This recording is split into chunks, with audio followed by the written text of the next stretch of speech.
Halo teman-teman semua, kembali lagi di YouTube channel aku. Jadi di video kali ini aku akan membahas tentang pengalaman aku belajar gitar sampai bisa kayak sekarang. Walaupun sekarang juga masih belajar-belajar, tapi aku akan sharing sedikit karena beberapa orang yang kalau aku bisa main gitar itu ngiranya aku tuh les, padahal sebenarnya aku itu otodidak. Nah, jadi ini nih yang mau aku share bagaimana aku bisa otodidak terus semangat gitu loh, jadi bisa sampai sekarang ini. Stay tune. Jadi kalau soal bermusik itu awalnya aku tuh bukan main gitar, tapi aku les piano klasik. Pada akhirnya aku memutuskan untuk belajar piano pop dan melepas klasiknya perlahan-lahan. Terus juga itu juga nggak tahu gara-gara apa ya, pokoknya jadinya lebih sering piano pop. Terus aku beberapa tahun kemudian aku nggak les lagi, jadi piano popnya aku belajar sendiri dengan membeli di Gramedia buku-buku ini apa namanya, buku-buku main chord. Terus aku juga berhenti karena SMP itu mau masuk SMP itu aku seneng banget melihat temenku namanya Christine, itu dia bisa main gitar. Terus kayak wow gitu loh di mata aku. Jadi kan juga gitar itu kan gampang banget dibawa kemana-mana. Kalau nggak salah gitar pertama aku itu gitar kapo, nah pokoknya itu gitar yang seri lama yang dulu legend banget. Jadi itu selain papa, omku ini juga bisa main gitar. Waktu omku masih tinggal sama kami sekeluarga tuh, ya sering banget sih mainin gitarnya gitu. Dan aku ya karena dulu mungkin masih tomboy lah, jadi kayak seneng banget gitu ngeliat ih cewek bisa main gitar tuh keren gitu. Sampai sekarang pun aku tetap kayak percaya itu, bahwa ketika kita diberi talenta bisa main musik, kayak kerennya itu bisa nambah gitu, anjay. Akhirnya ya aku penasaran dong belajar gitar itu seperti apa, jadi kayak nyoba-nyoba. Tapi karena gitar kapo itu kalau nggak salah senarnya itu string, jadi itu kapalan tanganku karena emang sakit banget kan. Terus kayak oh ternyata tuh di benakku langsung, oh main gitar itu sakit dulu ya baru bisa gitu, padahal nggak gitu kan. Terus kayak emangnya aku bisa gitu, karena juga dilihat dari jari nih, ini jariku nih pendek-pendek. Terus juga kayak gampang kapalan, terus juga gampang keringetan tangannya, jadi kayak kurang nyaman banget. Tetapi seiring berjalannya waktu, sering melihat temenku ini bawa gitar ke sekolah zaman SMP, jadi penasaran. Jadi kayak beberapa kali kalau lagi ngumpul gitu ketemu dia, aku minta tolong diajarin gitu. Jadi kayak nyoba gitarnya dia, terus belajar sendiri. Terus kalau nggak salah aku tuh tetap belajar sendiri juga waktu pas SMP, karena kebetulan sekali gitar itu kayaknya di zaman aku SMP tuh lagi viral banget dan banyak orang yang pengen bisa main gitar. Akhirnya aku membulatkan tekad untuk gimana caranya punya gitar, karena akhirnya gitar yang aku punya dulu itu yang punya papa itu dikasih ke anaknya teman papa kalau nggak salah, ceritanya seperti itu. Kayak aku langsung tahu gitu, ya tahu gitu aku mainin dari dulu. Tapi ya namanya juga orang jodohnya sama gitar tuh baru hari itu waktu itu, jadi kayak ya udahlah. Terus akhirnya aku membulatkan tekad untuk bilang ke papa, kalau nggak salah itu aku bilang aku mau belajar gitar.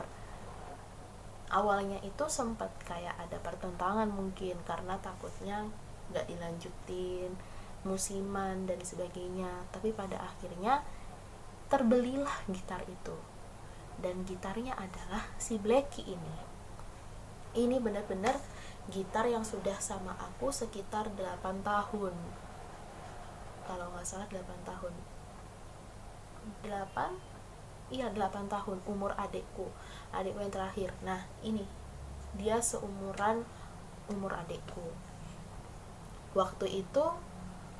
Karena Yamaha mahal banget nih, jadi ya udah yang terbeli adalah semacam kayak adiknya lah ya, Espanola. Kenapa gitar ini? Karena hitam. Sebenarnya alasan pertamanya ya cuma karena dia warna hitam, jadi langsung dibeli gitu. Tetapi ada beberapa alasan lain. Yang pertama, suaranya itu bagus. Yang kedua, bahannya itu kuat. Yang ketiga, dia ini nggak rewel. Ibarat kata kan, dia ini kan seperti istilahnya pasangan kita yang bisa main musik ya. Jadi dia ini nggak rewel. Gitar ini tidak pernah rewel. Rewel itu maksudnya ada bagian-bagiannya yang rusak. Kata orang kalau belajar otodidak itu susah. Iya, susahnya apa? Susahnya itu ya niatnya. Yang kedua mungkin waktu ya. Tapi karena waktu itu aku niatnya lagi menggebu-gebu, jadi ya akhirnya tidak ada 2 bulanan aku udah lancar dengan berbagai macam kunci. Tapi masih kunci yang dasar dan masih pakai yang istilahnya kunci tidur, jadi belum bisa main palang sama sekali. Tapi kayak B minor, C crash minor, C minor itu udah bisa. Nah itu aku juga belajarnya sama temenku itu tadi, ditambah lagi di rumah aku juga belajar sendiri. Bayangkan ini dia ruas-ruasnya itu jarak-jaraknya itu lebar-lebar ya, jadi bayangkan lah itu di jari yang pendek-pendeknya seaku ini. Untuk mau main 4 jari untuk membunyikan misalnya kayak B minor gitu tuh kan butuh 4 jari, sakitnya bukan main. Jadi tangan ini tuh kasar, atasnya ini selalu kasar, terus sakit, agak-agak kaku gitu, sama selalu ya kayak ngerasa capek aja gitu tangannya. Tapi tekadku tidak pernah berubah karena aku yakin aku bakal bisa main gitar, karena aku tahu gitu apa kedepannya ketika aku bisa main gitar. Salah satunya aku bisa bantu banyak orang yang mungkin pengen dihibur, terus yang kedua juga bantu occasional keadaan apapun yang membutuhkan instrumen gitar ini. Semisal dia kesulitan nyari orang dan aku yang available, jadi bisa istilahnya dengan aku bisa main gitar atau mungkin piano tadi itu juga, itu membuat aku bisa membantu banyak orang. Jadi awalnya setelah membeli ini itu belajar sendiri kan, itu sempet kok diejek sama mama, dibilang apa sih genjreng-genjreng, fales banget suaranya, kira-kira seperti itu. Jadi setiap kali aku latihan gitar itu selalu digituin sama mama. Sempet nangis juga, nangisnya juga beluk ini karena ya kayak sedih gitu. Ini kan aku belajar ya, kok digituin gitu. Akhirnya pulang sekolah itu tuh selalu lama gitu pulangnya, kadang bawa dia juga, walaupun berat ya, untuk ukuran dia ini berat sekali. Jadi aku tuh mikir, kalau aku nggak belajar di rumah, aku mau belajar di mana? Karena kalau sekolah masa aku nggak pulang ke rumah gitu, terus gimana mau bisa? Karena piano aja kalau mau bisa harus berulang-ulang kan, jadi ya gitar juga begitu dong. Akhirnya belajar terus. Kalau nggak salah tuh karena orang rumah itu papa mama suka puterin musiknya tuh Pance atau lagu-lagu lawas lainnya, Sehingga lagu yang ku pelajari juga lagu lawas. Plus juga kayak anugerah terindah yang pernah aku miliki itu kan cuma 2 kunci. Itu juga adalah lagu awal yang aku mainkan untuk belajar gitar. Selebihnya aku belajar lagu gitar tuh apa aja, dan itu tuh kuncinya apa aja, itu nanti ada di video selanjutnya. Jadi tetap nonton YouTube channel aku. Akhirnya setelah merenungkan itu, tetap tidak patah semangat belajar, walaupun waktu itu adikku yang pertama itu masih cerewet-cerewetnya, sensi banget, kalau ada orang ribut dikit itu sensi, plus mama seperti itu. Jadi ya aku biasa aja, tetap kayak aku tutup gitu kamarnya kalau setiap kali belajar gitar, jadi biar kayak nggak begitu keluar suaranya. Tapi ya tetap aja lah, yang namanya orang lagi belajar suaranya ya harus keluar kan, dan kadang aku keras-kerasin sedikit gitu genjrengnya. Pada akhirnya sekitar pertengahan kelas 1 menuju kelas 2, kalau nggak salah nih ya, itu aku udah lancar. Dan ketika kelas 2, kelas 3, kalau ada praktek-praktek tentang musik atau misalnya drama terus pakai musik, instrumen, nah itu biasa itu jadi peranku. Jadi udah sedikit demi sedikit. Terus juga karena dari kecil aktif di gereja, ditambah lagi dengan aku bisa main gitar ini, sehingga jadi makin percaya diri lah. Aku nggak cuma nyanyi terus minta tolong orang yang ngiringin, jadi udah mulai berkembang jadi aku nyanyi sambil main gitar. Jadi seperti itu. Puji Tuhannya ya sampai sekarang lancar, lalu juga bisa cover, bisa istilahnya bisa memberikan nuansa-nuansa positif untuk sosial media atau hal-hal apapun yang aku punya dengan aku bisa main gitar.